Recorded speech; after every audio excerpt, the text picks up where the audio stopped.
Hello, I'm Alex and I'm the marketing manager at Footprint Digital. And for this legal lab, I'm going to be talking to you about sustainability and ESG in marketing and Footprint Digital's advice around digital sustainability, ESG, and how you can reduce your marketing department's carbon footprint. So quickly then to give you a bit of background about Footprint Digital. We are a digital marketing agency who has offices in Colchester and in London. And we're specialists in SEO, search engine optimization, pay-per-click advertising and paid social media, and conversion rate optimization and content for converting on your websites as well.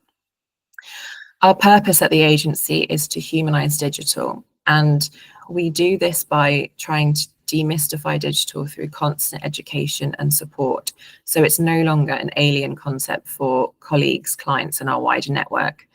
And we communicate like humans because that's what we are. So yeah, we're all about humanizing digital and making it much easier to understand, making people feel more confident in the decisions that they make in digital and reducing the jargon. We are committed to having a positive impact. We wanted to create a business that's a force for good. So a few years ago, we became a certified B Corp organization, as well as joining 1% for the Planet and becoming a 1% for the Planet organization, which means that we donate 1% of our annual revenues, not just profit, but revenues, to sustainable causes. And through this initiative, we've planted thousands of trees in collaboration with the charity Building Malawi. So before we get into talking about digital sustainability and what marketers can do to be more sustainable, I need to address a bit of an elephant in the room. As a digital marketing agency, we recognize the environmental impact that digital has and therefore that our business has. The online environment, which is where we work mostly, is a polluter. It's just not as visible as the offline environment, so it often gets forgotten about in ESG and in sustainability planning. We try to address this elephant in the room through education and by helping our clients reduce their impact to ensure websites are energy efficient through our digital carbon footprint audits. So if you are thinking about your website and how much carbon it produces, and you'd like to have a benchmark of that and some real kind of takeaways of how to improve it, please do get in touch with us about getting a carbon audit for your website. So here then are some core characteristics of digital sustainability. And firstly, a quote about what digital sustainability actually is. So it's the use of technologies in everyday applications to improve the environment. So we're really trying to flip things on their heads and use digital in a way that it's not been used necessarily in the past before. Use it in a good way, use it in a way to actually improve what's happening with our environment. So firstly then, as a core characteristic is energy efficiency. Minimizing energy consumption, which includes using efficient coding practices, using green data centers to host our websites, and low energy devices as well. Longevity and maintainability, so building devices like laptops, mobile phones, tablets and things for long-term use with scalable infrastructure and regular updates to those devices that reduces the need for frequent replacement. So instead of getting the new iPhone every couple of years, you're sticking with the one that you've got. Thirdly, then, is reduced digital waste. So limiting unnecessary data generation, limiting what you're storing and limiting what's being processed. So for example, you could avoid sending or storing redundant emails. Avoid having a bloated website. So if there are images and videos stored in the back end of your website that you don't need, deleting those. And also avoiding excessive cloud usage. So what are you storing in your cloud? Do you need to be storing it there? Can it be permanently deleted? Fourthly, ethical design and accessibility. So sustainable digital solutions actually prioritize inclusivity, making sure that everyone can use them. user privacy, and accessibility. So thinking about maybe somebody who might be visually impaired, might not be able to see certain colors very well. Are you making sure that your website is accessible to those people? And ensuring that the digital solutions that you provide are actually serving people equally, and making sure that everyone can make use of them. Finally, then, is life cycle thinking. So digital sustainability considers the entire life cycle of a specific product or a service, from development and deployment of that product or service to the usage of it, to the decommissioning of it, and emphasizing responsible sourcing, minimal environmental impact, and mindful end-of-life disposal. So when you're thinking about digital sustainability and sustainability in general of your products and services, are you thinking about the entire life cycle, and how can you improve each area of the life cycle to make it more sustainable? Why is it necessary? So I think that previous slide kind of touched upon why digital sustainability is necessary, but there are a few other reasons to highlight here. So the digital world, as I've already kind of said, while we often see it as intangible and invisible and not really real, it actually has a significant physical environmental impact. Data centers, which are very, very real, very large centers all over the world. Online platforms and digital devices consume vast amounts of energy and resources, which contribute to carbon emissions and to e-waste. And as our societal reliance on these digital technologies continues to grow, so does the need to ensure that they're designed, built, and maintained in ways that are energy efficient, ethically responsible, and also environmentally conscious. Embracing digital sustainability helps in several different ways. It helps businesses, it helps individuals, it helps society in several ways. So it reduces our digital carbon footprint, which is hugely important. Reducing carbon footprint in any way is really, really important to society, as we all know. But it also supports long-term technical resilience. So if we're building more sustainable products, then they're more likely to last longer and more likely to be more resilient and better for us to use in the long term. And it aligns digital innovation with broader environmental and social goals. So bringing those things all together is really important as well. So the next few slides look at some statistics on the impact that digital has in the UK specifically. So this first one looks at data centers' electricity consumption, and data centers are currently consuming about 2.5% of the UK's electricity, with projections indicating that this could rise to 6% by 2030 due to the expansion of AI, things like Gemini, ChatGPT, generative search, cloud computing, and Internet of Things technologies. And then Hansard has said that the UK's National Energy System Operator estimates that data center electricity usage will grow from 7 terawatt hours currently in 2025 to 22 terawatt hours by 2030. So it's a huge jump in the next 5 years, and potentially reach 62 terawatt hours by 2050. So again, another huge jump in the next 20 years.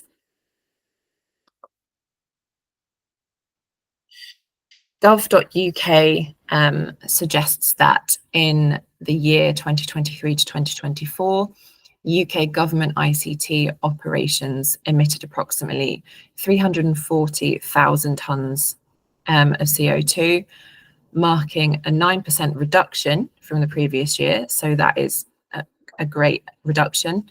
And notably, end user devices were responsible for 33% of those emissions. So if we can improve the sustainability of those end user devices, then we'll be on our way to really reducing those emissions.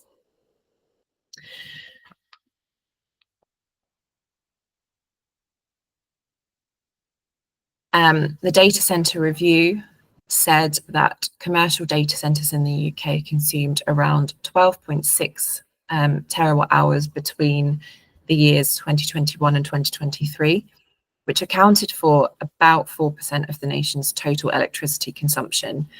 And when you include all data center types, this figure could actually be as high as 40 terawatt hours, or 12% of total consumption. So a really high percentage there.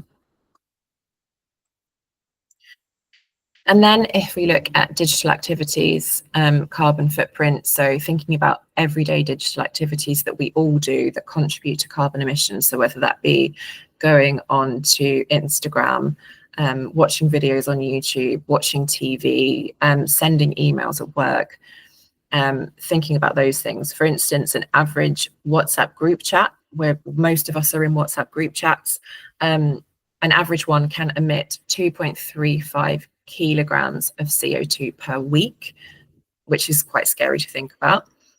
And streaming just 1 hour of Netflix, so just watching one TV show, one show on Netflix in HD, can use up to 3 gigabytes of data, which equates to approximately 36 grams of CO2, which is similar to boiling a normal sized kettle full to the top once. So we've looked at some of the statistics around digital sustainability, but how important is sustainability actually to clients, consumers, guests, people who are buying a product or service from you? Consumers are actually sending a really clear signal in a lot of research, and in this specific piece of research here. Sustainability will continue to become the expectation of consumers rather than the exception. So 34% of all consumers studied self-reported that they are actually willing to pay more for sustainable products and services. The remainder are not, but 34% is still a large percentage of consumers. 50% of consumers rank sustainability as a top 5 value driver on average across categories, which means it's an important purchase criteria, and it is a key differentiator in the overall value proposition for a business.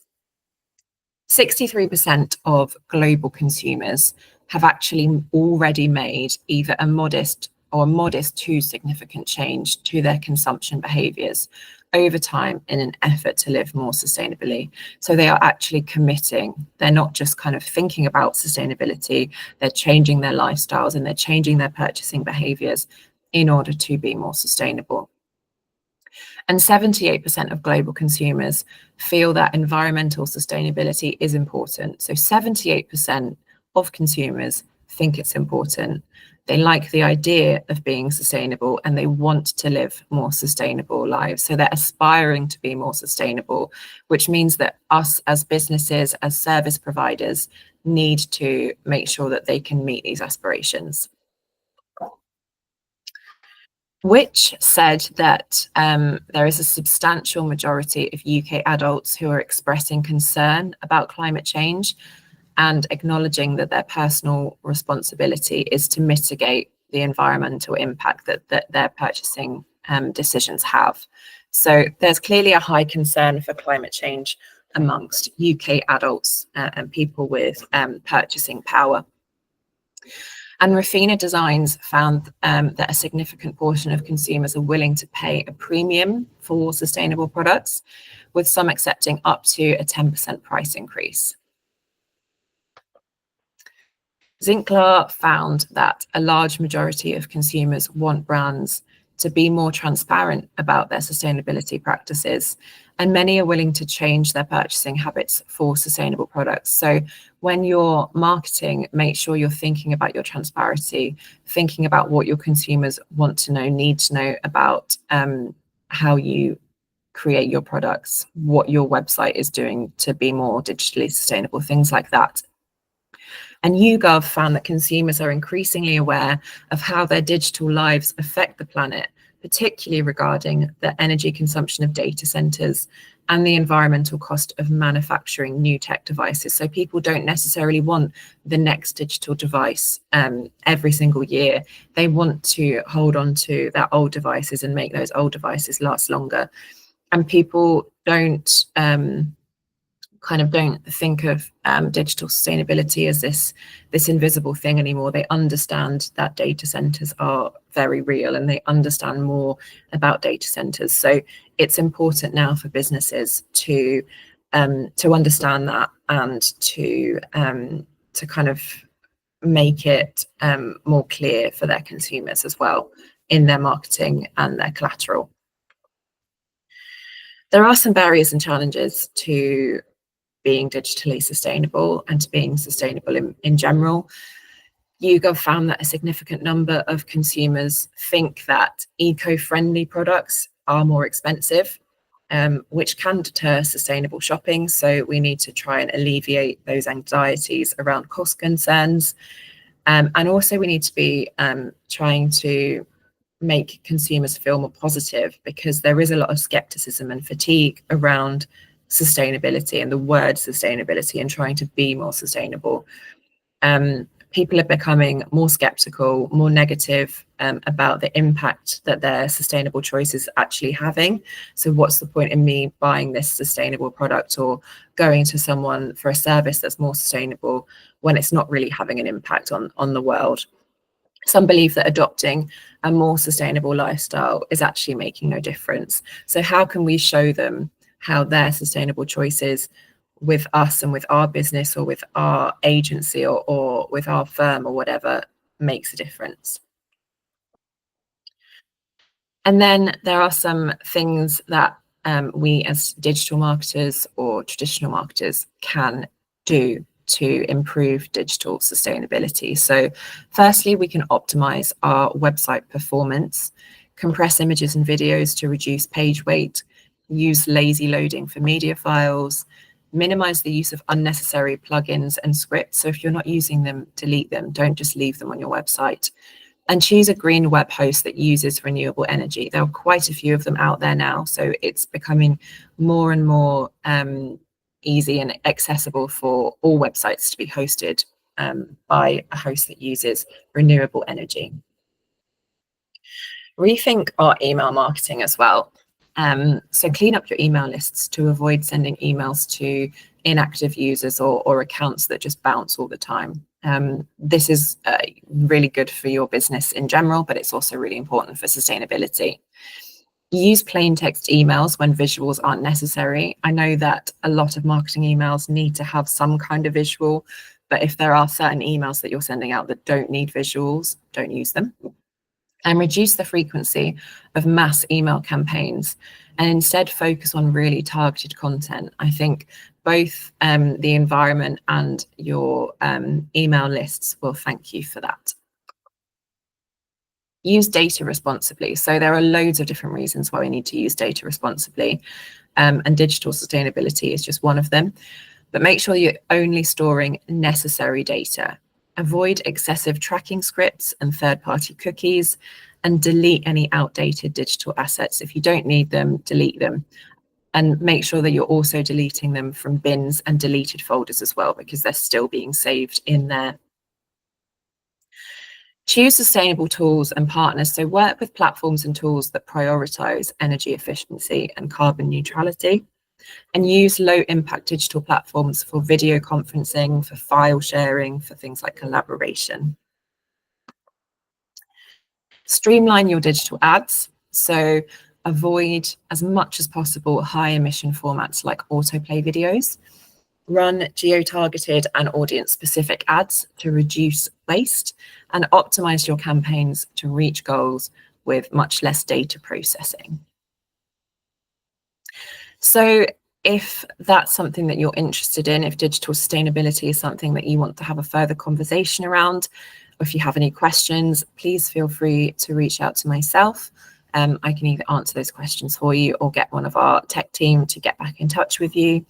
And if you're interested in a digital carbon footprint audit for your website and your digital presence, again, feel free to reach out. My email address is on the screen, as is the phone number for our main office.